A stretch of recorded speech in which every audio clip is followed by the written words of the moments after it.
really want to know, what does the nice girl mindset mean and why is it so common among us women? Yeah, so patriarchy is the answer.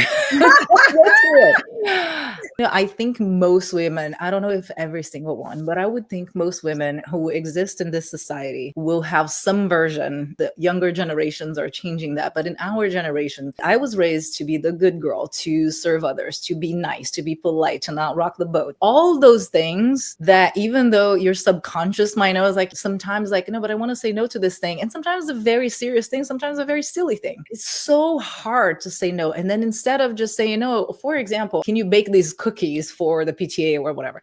I heard a friend the other day saying that she was guilt tripped into doing that. And I told her, I said, I would never be guilt tripped into that because I don't feel guilty about not doing it. Yeah. And I think that is the thing that society really hammered on women. If you don't do these things, if you're not a good woman, a good girl, then you're not good enough. There's so many rules that we need to follow. Get out of the womb of like, here's the rule book. By the way, impossible to follow any of these standards, but you'll be judged as if everybody else does.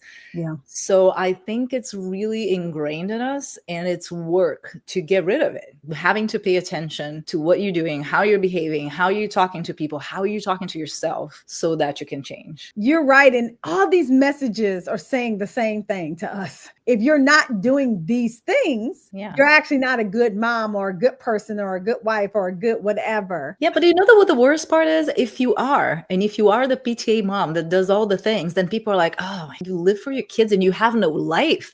You legitimately cannot win. If you're stay-at-home mom, you're bad. If you work all the time, you're bad. If you kind of have life balance, you work you're bad at everything. I don't know. It's impossible to win. And I think that is my entire point when I tell people you can't people please, because there's no way that you're going to please people. So might as well just follow what you want to do, not to be a bad person and not to be, horrible to others, but just to really, okay, what do I want to do? What I have the capacity to do?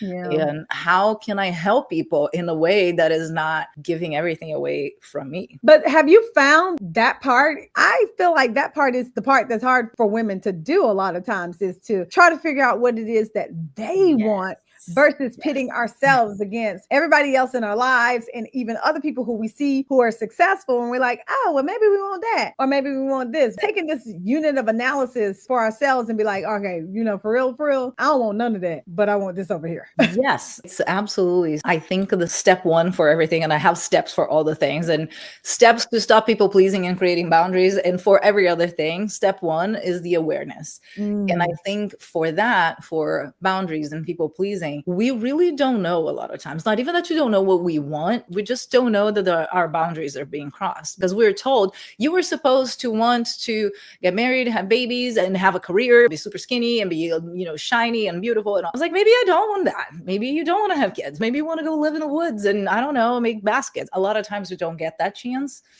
to even figure that out, because once you start doing the things, I don't know, you go to college or university, it's like, well, everything just piles up, and then you have kids, and then it's like, well, now you don't have time to figure that out. So for the awareness, it's especially with the boundaries, which is a big part of the saying no. There is this author, Nancy Levin. She wrote this great book, Setting Boundaries Will Set You Free. Highly recommend it. She says that there's one thing called boundary blindness, which means your subconscious knows your boundaries, be it your physical boundaries, be your emotional boundaries, everything. But because society tells you you need to be the good girl, you need to serve others and all that, your conscious mind actively blocks it. So the first step is to do an inventory. So we need to figure that out. Where am I allowing people to cross my boundaries because I'm saying yes to things, or I'm just allowing things to happen, which is basically saying yes to things that I want to say no to.